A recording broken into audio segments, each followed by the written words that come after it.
Hello, welcome back to episode 2 of Building in Public for the WorkerBoi channel. So it has been just over a week now, and I want to elaborate on the statistics for what's happened, the money as well, the internal team issues we're having, and also the various other details as well. So let's get into it. The first thing, what has happened in the first week? Well, as you can see on screen, we managed to generate 500,000 views in the first week and 25,000 subscribers. So is that good? Well, it's good for most people. For me, with the fact that I've launched many channels in the past, it isn't superb, but it is good. It's definitely good. The Solar Balls channel in this time frame did 100,000 subscribers in the same time frame. So yeah, that was obviously better.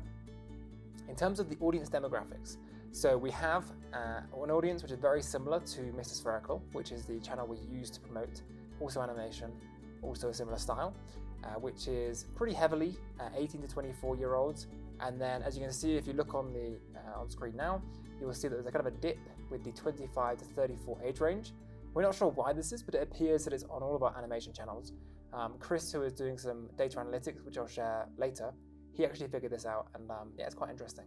I think it might be the animation style is just not appealing to 25 to 34-year-olds, but it is for people above that or below that age range. Okay, so along the lines of analytics, we have the average view percentage, which is a very important metric. It determines how long the viewers watch the videos for. So it turns out there's a few things here which is interesting. So firstly, it is kind of similar statistics to Mr. Spherical, which is great because we know that whenever Mr. Spherical videos do, let's say 75% or more in the average view percentage, they do very well. So if WorkerBoi is doing similar, that gives it a good chance of growing in a similar way. That's the first thing.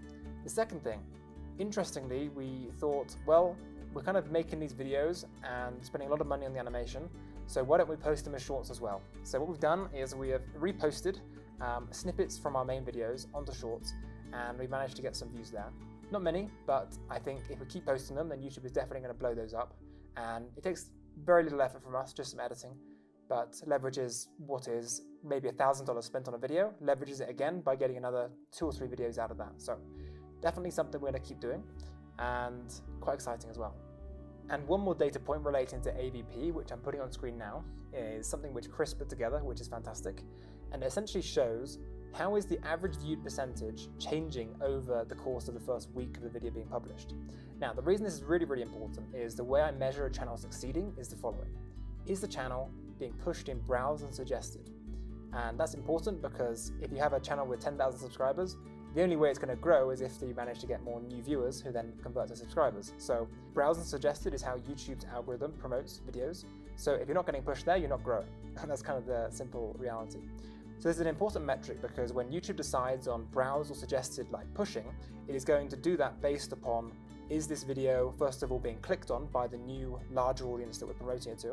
And then secondly, is it being watched fully or mostly? So AVP is an important consideration because you may have a video which appeals nicely to your core demographic, your core audience, but then when the video gets promoted further, suddenly nobody really cares and the AVP declines.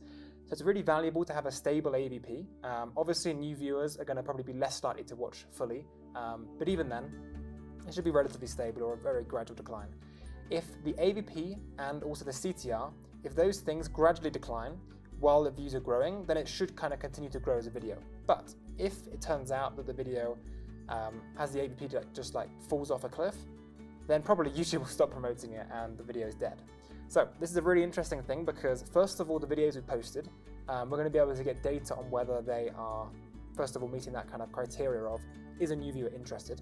But secondly, these videos themselves are representing the channel itself, which means that we're going to have a situation where we're going to be able to see what is the potential of the channel. So how far does a video get pushed before it kind of like reaches the max audience kind of level. With Mr. Spherical, that for a long video is usually 1 to 1.5 million views in 30 days, which is our previous channel. Maybe with WorkerBoi, it can be 1 million views. I'm probably more thinking it's going to be more like 500,000 views. So in terms of the finances of me continuing with the channel or not, as I said in my previous video, we have a budget of $15,000, and after that is spent, I need a clear track for profitability. So in other words, I need to know that the views are going to be enough ongoingly to make the money back, at least break even or profit. So what I've kind of thought about is like, what is that number? and I've kind of settled on the following. We're going to start doing long videos, which make more money, but also the important thing about long videos is you can do sponsors, and sponsors really changes the game. As soon as you have sponsors, then first of all, you likely profit a lot, but secondly, you're going to at least be able to keep the channel surviving. So we're going to do long videos, plus I've talked to the talent agent that helps us with the other channels, and he's already proposed $3,500 for 2 WorkerBoi videos. Each episode is individual, so $3,500 each, and that would definitely be a profitable video. So that's great. That means that if we can gradually transition our viewers from short form content like 1 to 2 minutes to long videos, then assuming we get around 250,000 views in 30 days, then we're going to be profitable, which means that 15,000 budget is we're going to spend it, and then we're going to be very clear that yes, if we keep going, we're going to be able to make a profit and continue. So that's fantastic. That's really good news, and that gives me a lot of hope that we can make this channel succeed financially, as well as obviously in views. Now, second thing to say there, 250,000 views in 30 days for the channels that we're running isn't very many. So ideally, I'm looking for more like 500,000. Now, if we get to 500,000 views and a sponsor pays $15 or $20 per 1,000 views, on $20 CPM, 500,000 views, that is $10,000. So if we can do that consistently once a month or twice a month with 2 long videos, then we're definitely going to be in the range of, let's say, $5,000, $10,000 profit per month, maybe more. And that's fantastic. That's really good. So we're going to see how that goes. We first of all have the confidence that sponsors will have interest in this channel, which is the first thing we weren't sure of, but now we are. Secondly, we are kind of heading towards 250,000 views per video, but we're not quite there yet. And thirdly, ideally, let's try and get to 500,000 views in 30 days. And if we do that, we're on a really good track. The next point is relating to the fact that we have 2 channels actually with WorkerBoi. We have the English channel and we have the Russian channel. Now, usually we wouldn't launch a language channel instantly as soon as we launch a new channel, but we do have a very passionate, very fantastic guy in Russia who has a fantastic team, and he's very excited about making new content, and he's already decided to offer to do that. So the way we work is we've split 50-50 the profits or the revenue of the AdSense, and then also of the sponsorships. So we both benefit, we're both aligned. We're not paying him and he just like creates content, he actually cares about the videos, which is something I'm very passionate about, is the idea of incentives alignment. And anyway, the reason I'm sharing this is because it turns out the statistics of each channel is very similar, which is quite interesting. So we have an English channel with 30,000 subscribers as I speak, and we have a Russian channel with 30,000 subscribers as I speak. And they're like literally staying within about 200 or 300 subscribers of each other, and the view count is pretty similar as well. What is the takeaway here? Well, I'd say the main takeaway is, if you can, having multiple language channels has a very beneficial use. And the reason for that is it shows you what videos perform across languages. And what videos perform across languages is usually what videos kind of appeal to general human psychology. Evolutionary psychology, just standard psychology. And that's a really good indication to kind of help you hone and kind of get closer and closer to the point where you kind of have an idea of, okay, this is like something which just seems to resonate with humans in general. By doing that, you obviously get, fantastic videos if you keep iterating that direction. Now, obviously, you can make lots of videos on an English channel, and you can kind of see the threads between different videos, and that can help you get the same kind of conclusions. But by having language channels, it's kind of interesting how it speeds up that process much more. So Russian and English combined, that's great. Russian, Spanish, English combined, that's even better. And then you keep doing that, and then you really get an idea of what videos universally appeal. And that is fantastic, because that is what you want. The Russian channel won't really make much money because Russian AdSense is demonetized. So the Russian channel can only make money outside of Russia, which is maybe 50% of viewers who live in Eastern Europe. So that's kind of a bit of a trouble, but that's the way it is. That's it for the revenue and the finances and the goals. The last thing I'll cover is the kind of internal team difficulties we've got and some issues. So let's go into that. Okay, so relating to the team internal challenges, which I mentioned, the main issue is between me and the writer. So the reason for this is we are doing a channel, as you know, which is business related, consumer related, worker rights related, and naturally that leads into doing things that are somewhat sensitive in terms of the topics and the discussions, because people have many different points of view, it's somewhat political, and this kind of leads to issues. So the reason we have issues is because I have somewhat of a different perspective to the writer on various topics. So for example, we're currently producing the AI videos, 2 videos about AI. One is called Will AI Take Your Job? They're both about AI and how AI is going to impact the work culture, how AI is going to impact companies, just generally work employment.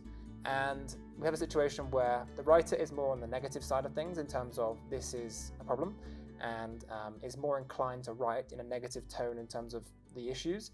And I'm more inclined to write in the optimistic tone of like, okay, here's the opportunities, here's how we can use AI to empower ourselves and to add leverage to our work. So for example, if you have an AI edit your script, then you can get benefit of less time for the same result. Kind of things like that. Anyway, so we have that situation between me and him, mainly between me and him anyway. Yeah, it's kind of a difficult one. We just had a call and it was really good, productive between me, him, and also one other team member. And yes, we will try and work through that. I think we're in a good place to work through it. We'll have to see how it goes over the next few videos.